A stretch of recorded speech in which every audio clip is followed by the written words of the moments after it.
సనాతన ధర్మమే sustainable development. Sustainable డెవలప్మెంటే సనాతన ధర్మం. లింక్ ఏంటి? దీని గురించి మాట్లాడుకుందాం. సెప్టెంబర్ 2015లో యునైటెడ్ నేషన్స్ వాళ్ళు 2030 agenda for sustainable development through global goals for sustainable development అని ఒక ప్రపోజల్ పెట్టారు.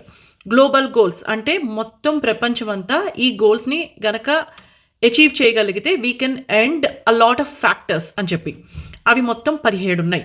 వాటిల్నే సస్టైనబుల్ డెవలప్మెంట్ గోల్స్ అంటారు. ప్రైమరీలీ సస్టైనబుల్ డెవలప్మెంట్ గోల్స్ ఏంటి అంటే ఎండింగ్ పావర్టీ, ప్రొటెక్టింగ్ ఎన్వైర్న్మెంట్, అలానే ensuring peace and prosperity to everyone అనే ఎయిమ్తో తీసుకొచ్చారనమాట వీటిని, which is a very good aim. But I also teach sustainability and whenever I am teaching, I always get surprised. ఇదే కదా మనకి చిన్నప్పటి నుంచి నేర్పించింది, ఇదే కదా మన ధర్మం కూడా మనకి నేర్పించేది అని. నేను మీకు కొన్ని ఎగ్జాంపుల్స్ చెప్తా, వినండి మీరు. ఇప్పుడు సస్టైనబుల్ డెవలప్మెంట్ గోల్స్లో నో పావర్టీ, జీరో హంగర్ అనే గోల్స్ ఉన్నాయి. మన ధర్మం మనకి ఏం చెప్తుంది? దానం, అన్నదానం ఇవన్నీ చెప్తారు. అంటే మనకున్న దానిలో కొంచెం భోజనం పక్కన వాళ్ళకి పెట్టాలి, ఎవరిని కూడా ఆకలితో పంపించకూడదు అని.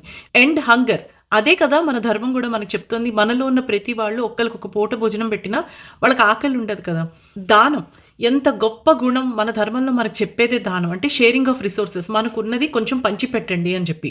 అలానే ఈ సస్టైనబుల్ డెవలప్మెంట్స్లోనే it also talks about climate action, clean energy, protecting environment and affordable energy.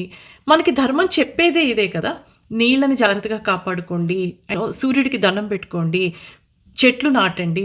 ఇవన్నీ మనకి సస్టైనబిలిటీ అనేది మనకి సనాతన ధర్మం చెప్తూనే ఉంటుంది రిపీటెడ్గా. అండ్ మనకి ఇవన్నీ స్క్రిప్చర్స్లో కూడా ఉన్నాయి. Sustainable development goal 12 responsible consumption and production, అంటే జాగ్రత్తగా వాడుకోండి అని.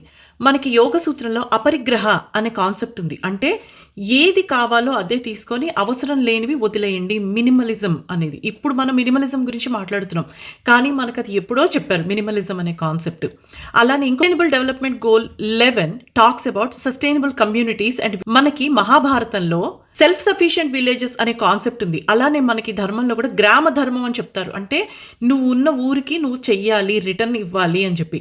అదే కదా sustainable community and sustainable villages అంటే. ఇంకా జెండర్ ఈక్వాలిటీ గురించి అయితే చెప్పక్కర్లేదు. మనం ఇప్పుడే దసరాలు ముగించుకున్నాము, అమ్మవారిని పూజిస్తాము.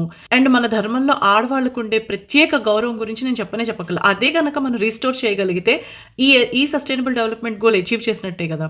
సో మీరు గనక సనాతన ధర్మం పాటించగలిగితే you are already living a sustainable life, and through you as an individual you are contributing to a sustainable development goal as well. ఒక్కసారి మీరందరూ ఆలోచించండి దీని గురించి. నమస్తే.